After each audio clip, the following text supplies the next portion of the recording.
Question number 9 here, and we've got another of those quality of written communication questions.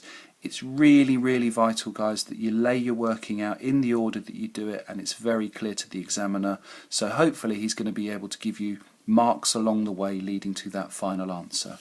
Now, the information we have is that we've got a container for oil in the shape of a cuboid here. It then says it's currently empty, but it's going to get filled up with oil from bottles costing £3.50 each. It then tells us that each of those bottles can contain 3,000 centimetres cubed, so we're now talking about a volume question, and Sally must not spend more than £60 buying the oil.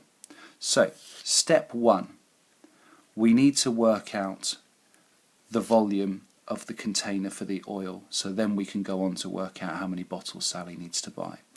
So volume of a prism is going to be the area of the crossface, or the area of the front, which in this example is 30 multiplied by 50, and then multiplied by the length of the shape. So we're multiplying the 3 dimensions together.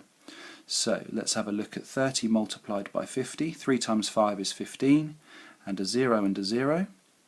And then let's multiply that by 40. So we've got 1,500 multiplied by 40.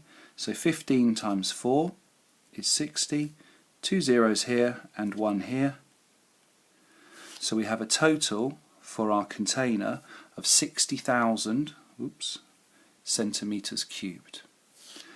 We also know, back to the question, that each of the bottles that Sally's going to buy contains 3,000 centimetres cubed. So our step 2 is to try and calculate how many of these bottles we're going to need to fill up our container.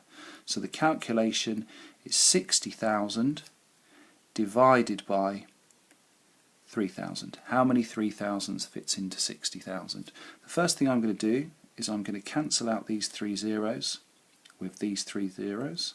So I end up actually with 60 divided by 3. So I now know that she's going to have to purchase 20 bottles of the oil. Step 3 then, we now know that she needs 20 bottles, and we also know that they cost £3.50 each, so we're going to do 20 lots of £3.50. I would do this in stages as 2 lots of £3.50, which we know is £7. And then if I know 2 but I want 20, that's 10 times bigger, so I'm going to do £7 multiplied by 10. So I now know that the total cost of the bottles is going to be £70. Let's go back to the question. Sally must not spend more than £60. Can Sally buy enough oil to fill the container?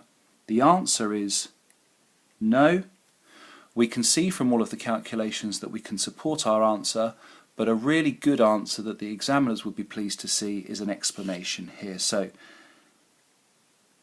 Sally has £60, but the oil required to fill the container